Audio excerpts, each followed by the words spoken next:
Hi, I'm Stu Kagan, and welcome to Born Scrappy, the podcast for scrap metal exporters and traders. Join me in conversation with some of the most experienced traders and operators that have helped shape this incredible industry. In today's special sustainability masterclass, I interview Robin Wiener. Robin is the president of ISRI, soon to be rebranded to who knows what. She has her BSc in chemical engineering as well as a law degree. There's no one more equipped to have this conversation with than Robin. In today's episode, we talk about what we can do today, documenting sustainability, carbon emission tracking, the ISRI 2024 Expo in Vegas, and so much more. So let's get started and hear from Robin. But first, intro.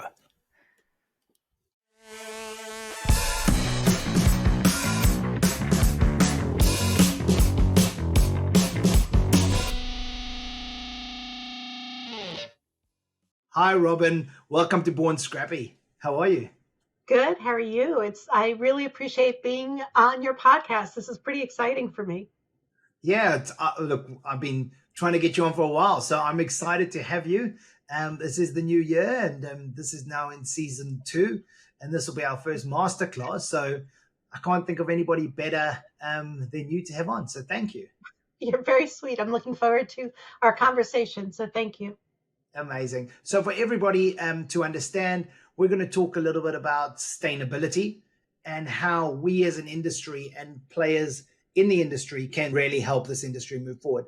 Robin, can you give us a little bit, before we really get stuck into the meaty stuff, a little bit of background on yourself and how you found yourself in our wonderful industry? It was pure luck. I've been with ISRI since 1989. So 34 years or so, and never would have expected that. I started when I was 5. I like to start off by saying that. But I have an engineering background, and I was working for an environmental consulting firm, and the firm had moved. And I had started law school at night and just needed to find a job located closer to the law school. And ISRI was looking to hire an environmental compliance person at the time. It was located near the school. I thought I could do anything for a couple of years, but it got in my blood. I love the people. I love the issues, and it's family now. And I couldn't imagine being anyplace else. We don't have issues, do we? None at all. So, Robin, tell me, you've been doing this for so long now. Tell me, what are you most proud of in our industry? And then I guess what keeps you awake at night? Sure.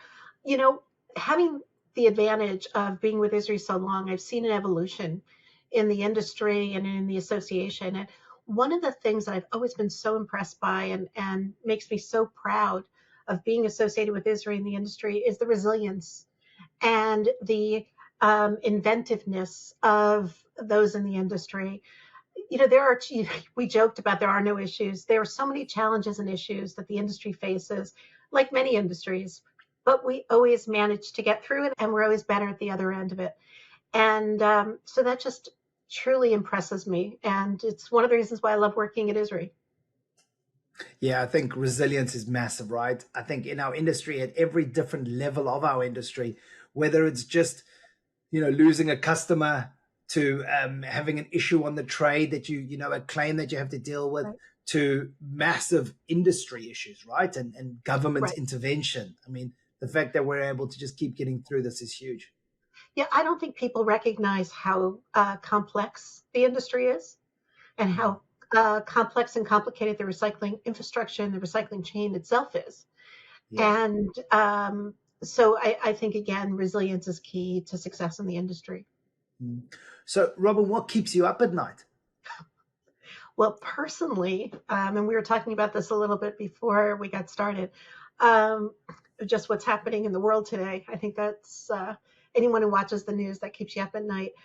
But when I think about it from where I sit at ISRI, I think what worries me most and what I often think about and grapple with all the time is, how do we do a better job as an industry, as an association, as individual companies, raising our voices to raise awareness about what it is that you all do every day and how critical it is to the manufacturing supply chain globally, to economic sustainability, and to our planet's resilience, because it's so hard to break through on the noise that's out there. And so how we leverage that, how we leverage our voice is a lot of what we at ISRI focus on. And it's been an increased focus for us, but it still keeps me up at night. Yeah, and I think we'll touch on quite a lot of this, but something I want to drive home very early is that the association, or multiple of you, can only do what you can as an association. It takes all of us, all the other individuals, to join in, to really raise awareness and to make that noise. And I'm hoping that this masterclass, we can identify a few things that we can all do to help the association. You're absolutely right. We're still, when it comes down to it, doesn't matter how big ISRI is or our budget size or how many visits our website gets, it's still one voice.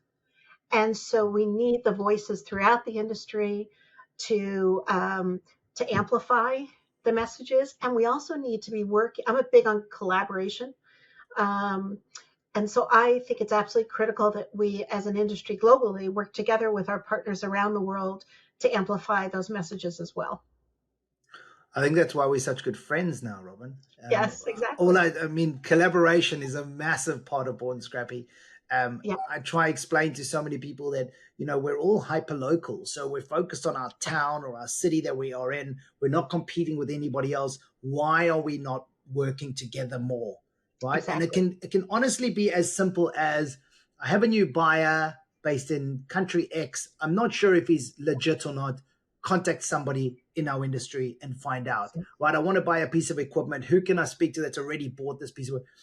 And it goes all the way, obviously, up to the association level, etc. But it's as simple as just raising your hand and communicating with the person next to you. And that's actually, goes back to your first question of, why I'm still at ISRI or why, what my story is. That's one of the things I love about this industry is we're one big family globally. And for the most part, everyone's there to help each other. And we're all learning from each other constantly and helping each other with the work we're doing. And that's what makes this industry so great. I think it was Matt Kripke in season 1, and he was talking about getting together at association meetings or events and actually having that beer or meeting with that person who's down the road from you or in another town, who you would never have met usually or would never have thought to have the conversation with. But because you attend these association events, all of a sudden you're put in that environment to have those conversations. And as soon as you have the conversation, you go, oh, that person's very similar to me, or we're like-minded. We're all trying to achieve the same outcome. And all of a sudden you then feel comfortable to pick up a phone and speak to each other. The story that comes to mind is I do a lot of work internationally. I travel around the world meeting our counterparts. And I remember sitting in a Japanese restaurant in Dubai, I think it was, sitting next to a gentleman from Saudi Arabia, across from someone from India. And there was someone from Europe with me. And I was just thinking, first of all, we were sharing stories about our families. And at its heart, we all have the same concerns, the same issues. And, we become smarter people, better people, more understanding people when we're all working together and spending time together.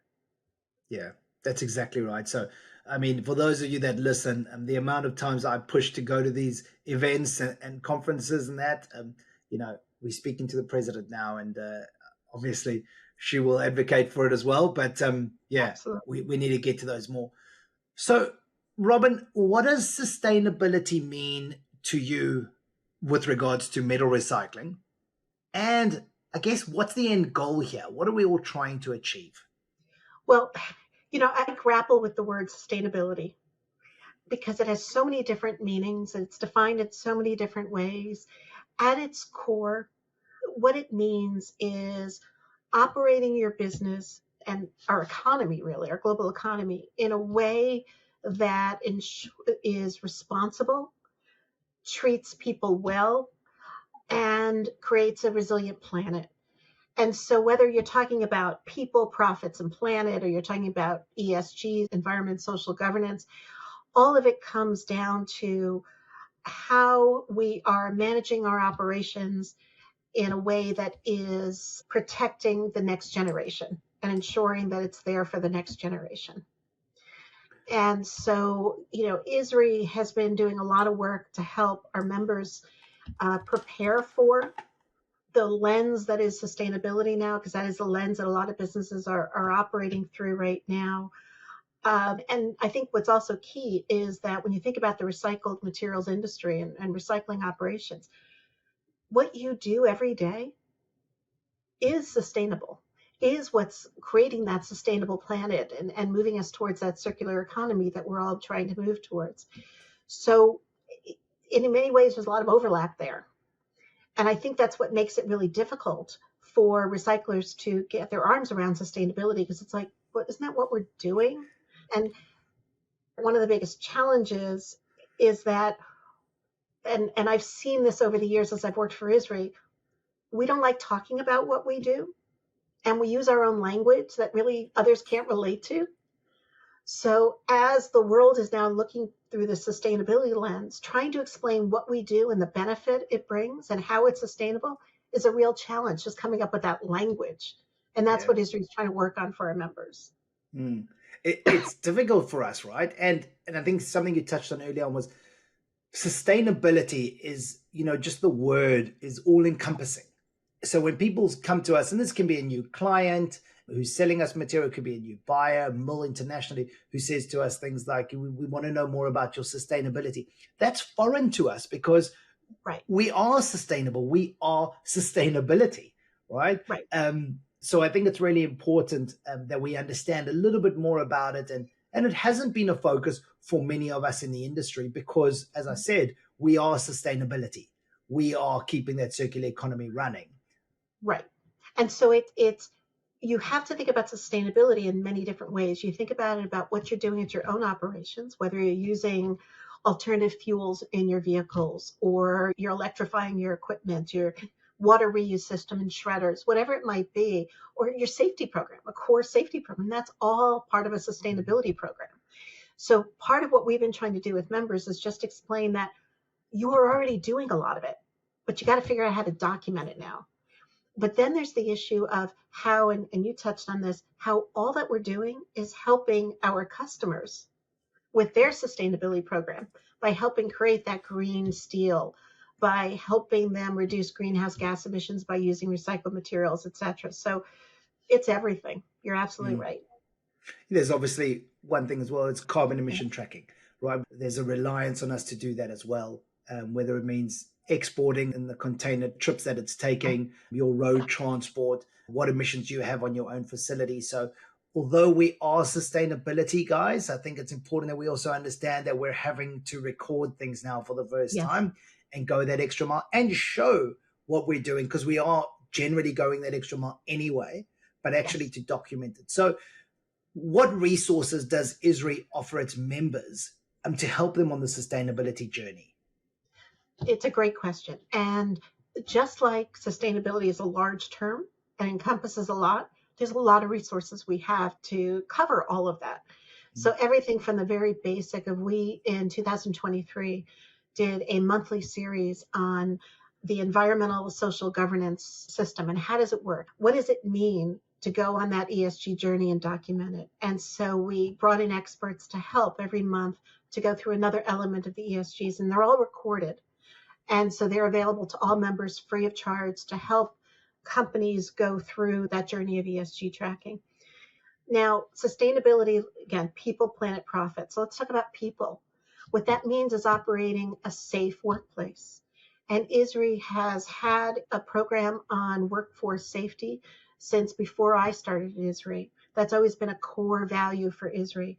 So we've got experts on staff who help with developing safety blueprints, developing safety management programs, and safety manuals, et cetera. So we have a lot of safety resources and safety training that is available to the industry through ISRI. Another element is just workforce development.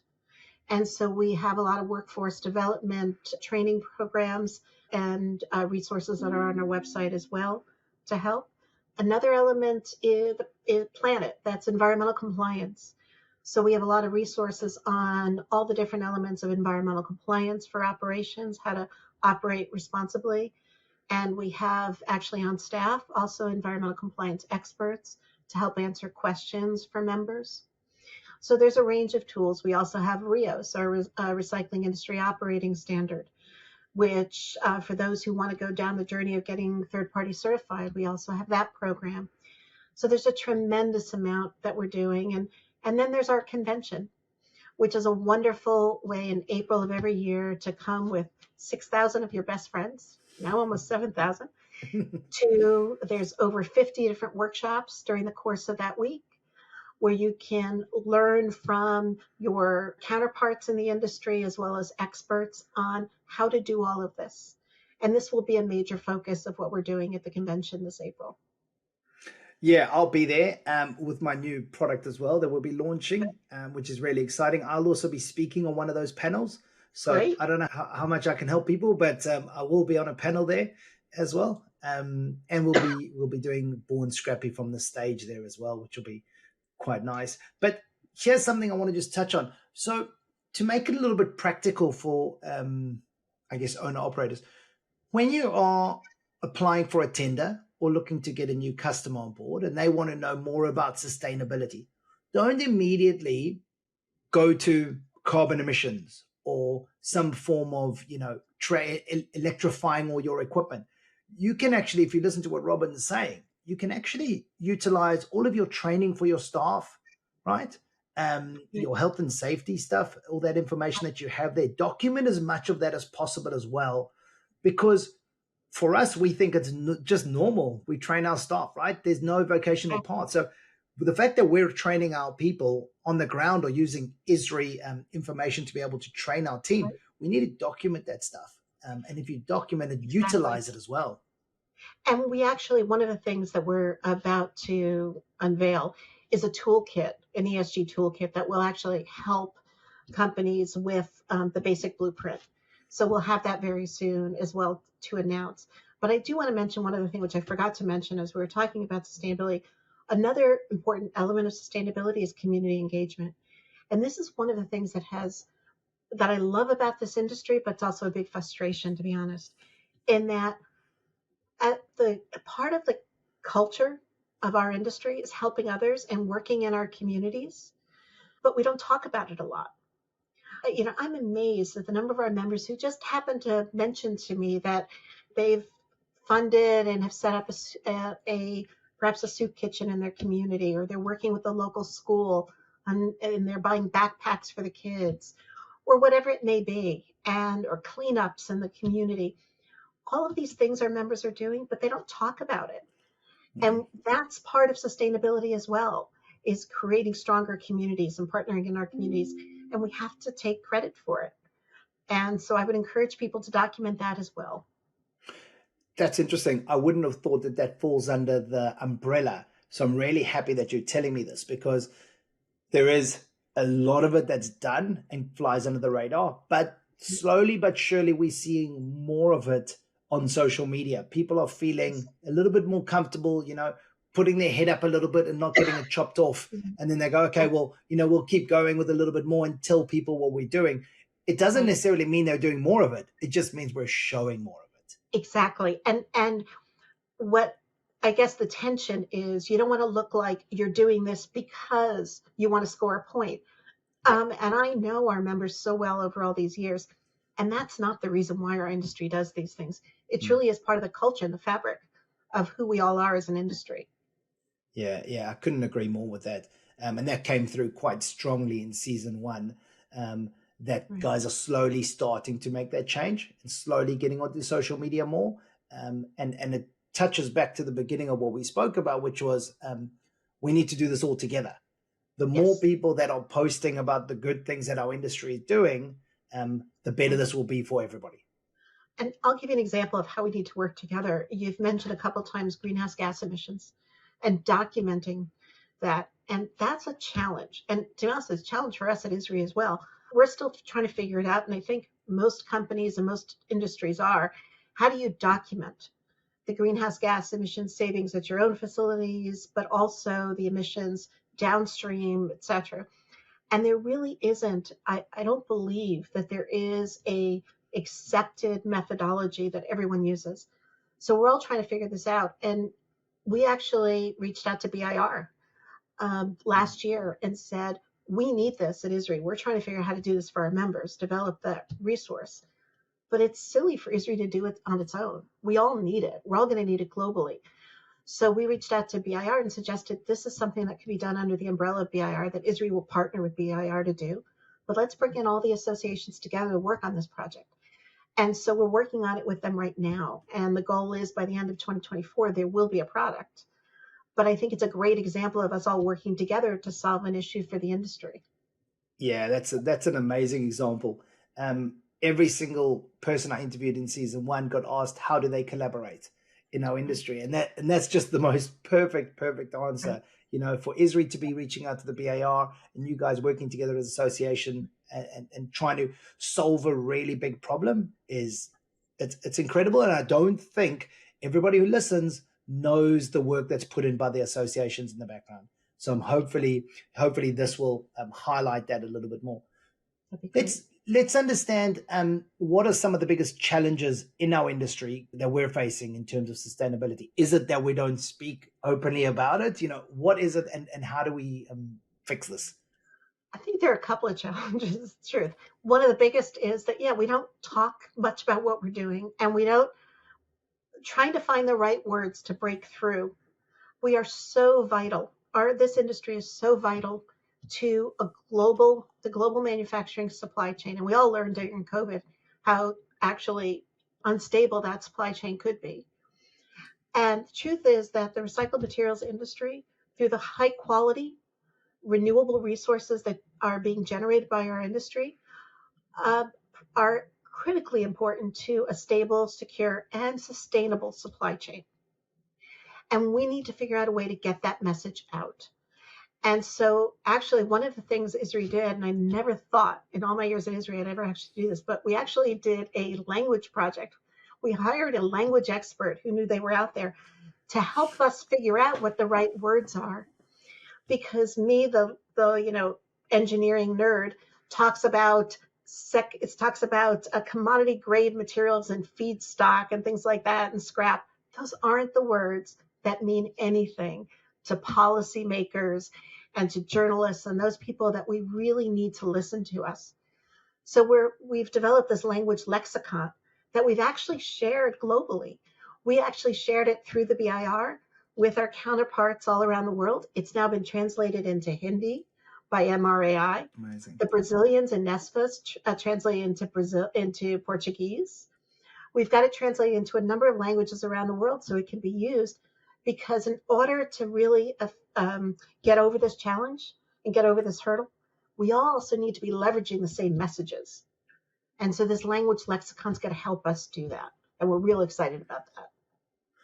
Yeah, and I've heard it coming through. I mean, I was at the Middle East Association just a little while ago, and they were all using the same language. I was at the BIR using the same language.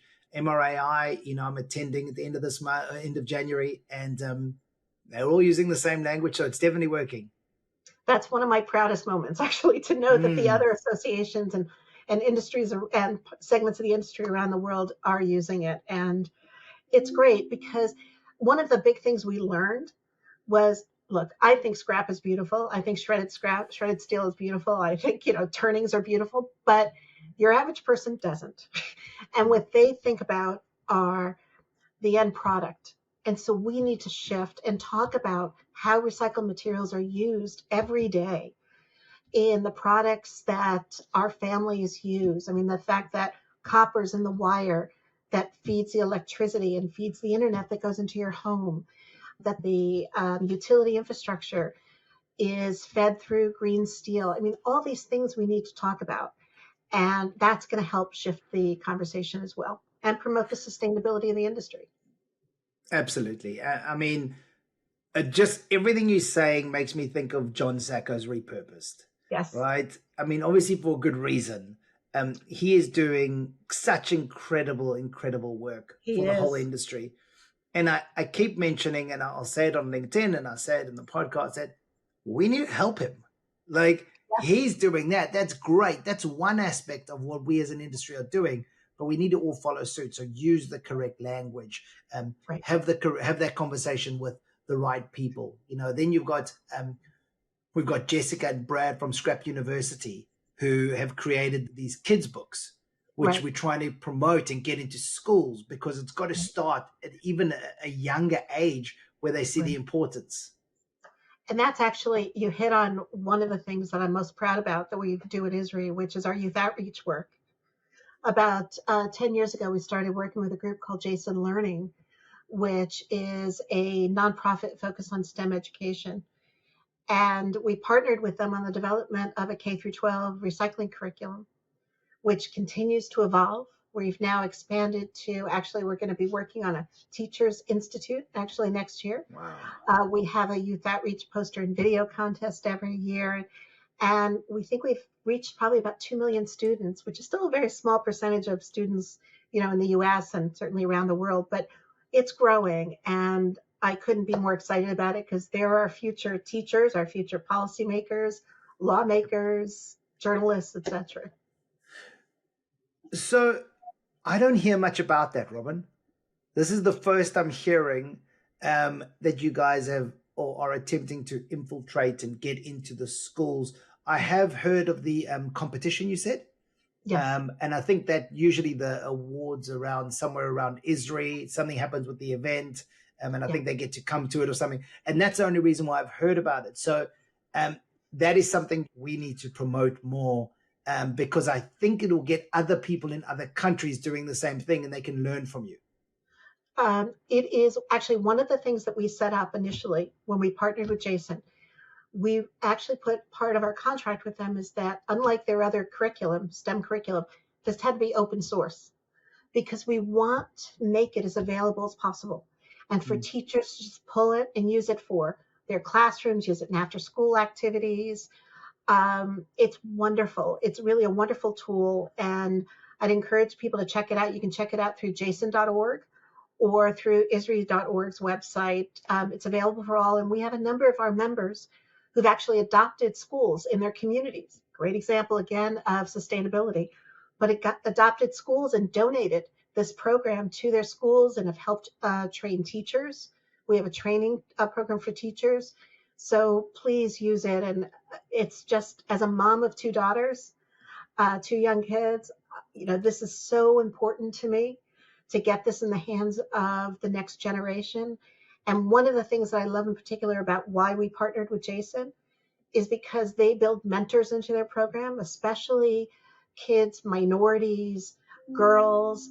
So these kids can see that they can be the future recyclers. They can work in a recycling operation. They can be an economist. They can be whatever they want to be. They can be an engineer. And the examples are right there for them.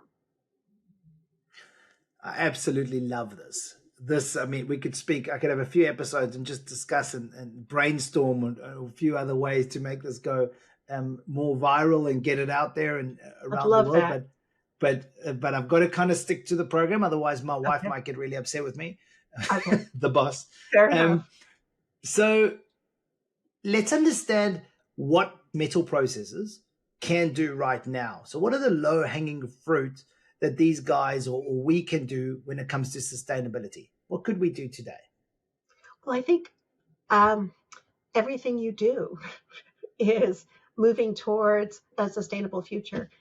And just stepping back and thinking about what are the things that you're doing within your own operations that are helping to reduce water usage, reduce electricity.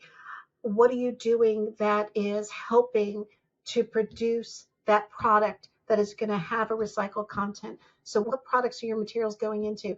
Ask your customers. When you sell your product, talk to your customer about how are they going to be using that material and then document it. Those are the easy things to do. Yeah, I think it's being proactive. I think a lot of us, I think I touched on it slightly, but we step away from it because it's a word which we believe we are fully doing, but people want more information. And sometimes we might get our back up and we are sustainable, we are recycling, but actually all they need is to tick the boxes and make sure that you are giving them the information that they need, because yes, we are doing it, but it's about giving that information, whether it means putting it on social media and letting everybody know, or whether it means applying for a tender, making sure that you fill that document with all the information you have. But that means recording it. That means starting with recording it, right? And that's where we could start today. I would encourage your listeners, if they have any questions or not sure where to start, reach out, shoot me an email, rwiener@isri.org, or go to me on LinkedIn. And I'd love to connect whoever is interested with the resources that we have. Because the more we can help others, the more we raise the performance and the success of the industry overall. So, Robin, what sort of role do you see carbon emission tracking playing in our industry in the future? Is this something that we as the processors should be thinking about right now? I know you mentioned that you're working on something, but for us right now, is it something we should be worrying about, focused on? What do you recommend we do about that? Well, I know for a fact a lot of the larger companies have folks, sustainability people on their staff who are starting to look at this and have already started documenting some of this. And actually, before I came onto your podcast today, I was actually reading the sustainability report from one of our largest member companies, because we can all learn from those. So I think actually just go online, check out the sustainability report for, I can Radius Recycling, Commercial Metals Company. I'm sure I'm going to not think of a company I should.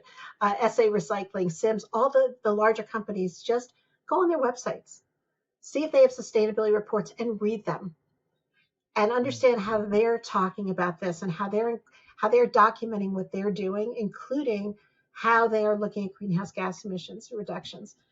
In terms of documenting greenhouse gas emissions, I don't know that it's being required right now for most members. I'm hoping that by the end of the year, we'll have a tool that will help members do it. So it's not something that you have to worry about now, but I think it doesn't hurt to educate yourself by starting to read some of these reports. Yeah, Robin, you found yourself in a very difficult situation where you started naming some companies. I know. Because now anybody listening is going, well, why didn't Robin think of me? So yeah, I'm sorry. I knew I should have done that. Yeah. I always be quite careful, but there'll come a question later where I'll ask you about the people that you're watching, and that's where people get a little bit tricky. They try not to forget any names. Yeah. So I think it's educating yourself, making sure that you know what's coming or what's probably going to be needed. Don't necessarily have to go and prepare documents and information like SA are doing or Sims are doing. You don't have that team surrounding you yet. Right. You don't necessarily want to spend that money to get it done, and you probably don't need to just yet. I think there is an understanding from what you're saying is that there will be a need at a later stage. Exactly. And actually, it's interesting. We're all learning, including ISRI. When we started going down this journey as the association 3 years ago or so, I had just hired Cheryl Coleman onto our staff. Cheryl Coleman came to us from the US EPA, and she came in and became our first sustainability professional on staff. And she and I were educating each other and learning together, what are ESGs? How do you document them? And what we ended up doing was creating a sustainability network. We actually contacted our member companies that had sustainability staff and invited them into a conversation and said, help educate us. So we started with a group of about 10 sustainability professionals from the industry with monthly calls talking about, okay, what are you doing? How are you approaching this? And we're all learning from each other. So it's really very new. And it's even for these larger companies, it's still very new and it's evolving. If you look at the sustainability reports for 2021 versus 22 versus 23, you'll see how they evolve and how they get more sophisticated every year, because again, we're all learning through this. That's another great example of collaboration. I'm going to even move the collaboration word to community, because you created a little sustainability community filled with people with knowledge and work together for a greater good. Exactly. I mean, if that's not what we should be doing, then I don't know what is. Whether it's on sustainability, whether it's on equipment, whether it's on whatever it might be. But those communities are so vital to this industry. And that's what an association is at its core. It's a Yeah. community of members who come together to help each other and to leverage resources. And that's the bottom line of what ISRI is and what we try to do for our members. Yeah. And I've seen that. I agree completely. Robin, what role do you feel technology will play in the industry with regards to more sustainability requirements? I think it's huge. And, when you think about those outside the industry who don't understand the industry or don't really know it, they don't realize how, as I said before, how complex it is, but also how high tech it is and can be. And we see more artificial intelligence, AI, more robotics. And so as we're trying to create more high quality products to use in the manufacturing supply chain, as we're trying to increase yields and reduce contamination, technology plays a huge part. And that's all part of creating that more sustainable future, is creating that high quality product. Yeah, the better our product becomes, the less waste, right? The less emissions, the less issues that we're going to have globally. A great example is actually in steelmaking. I was just reading in one of these sustainability reports about one of the companies that has used new technology that helps them create a shredder stream that is creating a ferrous product that has a lower copper concentration that then enables the steelmakers to produce a green steel that saves greater energy and reduces greenhouse gas emissions. So it's all related. Yeah, absolutely. And when it comes to technology with regards to, I guess, tracking, documenting, and things like that, I mean, I expect there will be a huge amount of that available in the next few years as well. Yeah, and actually that's one of my biggest surprises, that doesn't exist really right now. And that's why we've had to create, ISRI's in the process of creating this resource, this toolkit, this ESG toolkit. I would have thought something like that would have been created, but it's all so new for everyone. But I would not be surprised if in the next year or two there are some products out there that are specific to the industry that help people track.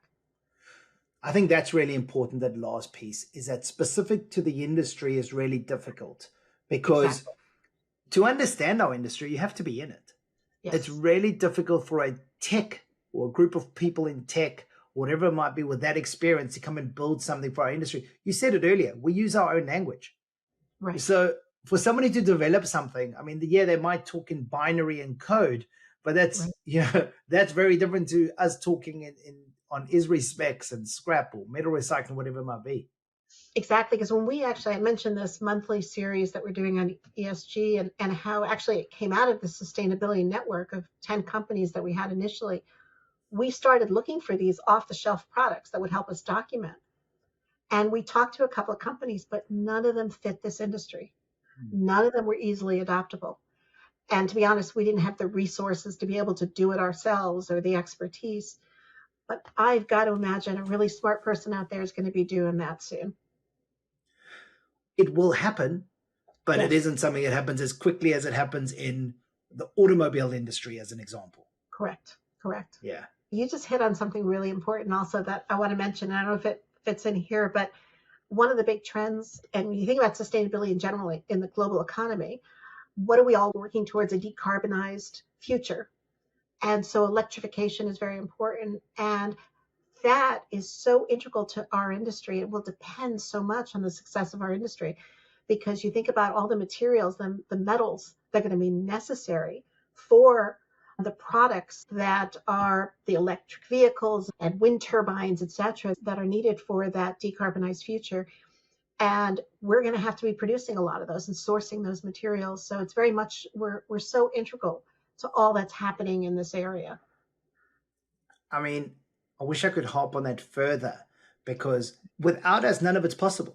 Exactly. I mean, that just summarizes it, right? I mean, the world cannot go electrified and change what's been happening in the past without our industry. Right. And that's actually, I think, part of the transition that we as associations are all trying to deal with when we think about our advocacy work. Because, and I see this with the US government, on the one hand, the US government is coming out with critical mineral policies and strategies. And there's three pillars to it. And one of those pillars is essentially recycling, strengthening recycling in order to make sure lithium, cobalt, copper are all available. But on the other hand, you still have the traditional way that government sometimes looks at the industry. And how do you bring that together and have a much more forward-looking approach towards the need for our industry and the benefits of our industry? And that's one of the challenges I think all of us in the association community have across the globe when it comes to this industry. And I posted a few months ago, and your kids are a bit older, but I took my kids to go watch the new Paw Patrol movie. And the opening scene is in a metal recycling yard. There's cars, there's a big magnet, and there's a gigantic fire. Right. And exactly. At the end, the Paw Patrol save the day, or at the end of the fire, and they have a photo, and the owner of the metal recycling yard says, 3, 2, 1, junk. And I'm like, These are the kids just being told. We just spoke about, we are the most pivotal role in moving to electrification and, reducing carbon emissions. But they're portraying us as a stinky, dirty junkyard. Exactly. And that goes back to, again, getting the messages out and the language. And that's where we all have responsibility. I mean, I can stand up and talk about how amazing this industry is and put out ads in the New York Times, the Washington Post, the Wall Street Journal, etc. But it's not going to make any difference if the local recyclers and communities aren't operating in an environmentally responsible manner, keeping their workers safe, etc. So it's up to all of us to do our part to get that message out. So on that topic, who are the people or companies leading by example at the moment? And be careful not to leave anybody out this time. and therefore, I'm not going to mention any member in particular, but I'm just going to say that I couldn't be proud of our industry, more proud of the industry, and proud of our leadership, actually, at ISRI. Brian Hennessy as chair, Colin Kelly coming in, Gary Champlin just stepped out. They're really doing a great job leading our industry into the future by reinforcing the need to make these investments within ISRI to grow a sustainability program, to create these tools that members need. So, I'm so grateful for the volunteers at ISRI, and I'm not going to mention any member in particular. That was the safe answer. Well done. Yeah, thank you. Robin, we're running out of time, and we could talk for days on all of this. But I'd like to just finish with the normal way we finish and get to know you a little bit better. So getting to know Robin, do you have a favorite TV series or movie? Sure. I love The Good Place. During Good Place and The Office during COVID, I watched those nonstop with my kids, and they were just so much fun. It was wonderful. But what is it? The Good Place and The Office? Yeah, both those shows. They're both sitcoms, and they're both wonderful. I know The Office well. I watched the original British Office. I don't know if you ever saw that. Yes, I saw some of it, not all of it. Not as addicted as I was to the US. The American. Yeah. No, I love The Office, absolutely. What's your favorite place to visit? There's actually a couple. Greece. I love going to Greece, Spain, and Cape Cod here in the States. Any place I can just look at the water, sit and read a book and look at the water, and the blue water is just amazing to me. That's awesome. You should try Cape Town sometime. I would love to. I've never actually been to Africa, and it's on my bucket list. So I'd love to. We'll set you up with a safari sometime as well. Safari and a bit of Cape Town where you can sit and read your book, looking over the water, and then on safari, dream I grew holiday. I grew up watching, Wild Safari? I don't know if that was the name of the show, but Wild Kingdom, I think it was called. And yes, I've always wanted to go on safari. It should be on your bucket list, absolutely. Talking about reading books, what's your favorite book? I'm sure you have a few. I do have a few. One of the books I read recently was The World, a Brief Introduction by Richard Haas. It's an amazing book. It's actually relatively short, but it's a overview of basically world history and all the societal changes and the different forces that brought us to where we are today. Great book. But on fiction, probably a book called Personal Librarian. Okay. Wonderful book about J.P. Morgan's personal librarian, and it's fantastic. Oh, that's awesome. Talking about the previous book, your first one, there's a good book that I read by Ray Dalio. I think it's called The Changing World Order. It's Oh, probably about 2 years old now. okay. Also kind of takes you back through history, and all the changing of, superpowers and the world orders, and whether Right. it's, the Roman Empire or the British, whatever it might be, and to today. And it shows you, and then he kind of thinks what could happen in the future. Really worth a good read. Oh, I Worth just a wrote that read. down. Really good. Yeah, I Thank you. enjoyed it. That'll be the next book. Thank you. And have you got a favorite quote? I do. You're probably going to be surprised this one. It's from Winston Churchill. It's if you're going through hell, keep going. Keep And going. it's just I love it because it's about perseverance and determination. And regardless of how hard your situation is, just keep moving and you'll get through it. I think it was Eleanor in season 1 gave us the same quote. It's Really? a fantastic quote. I use it often.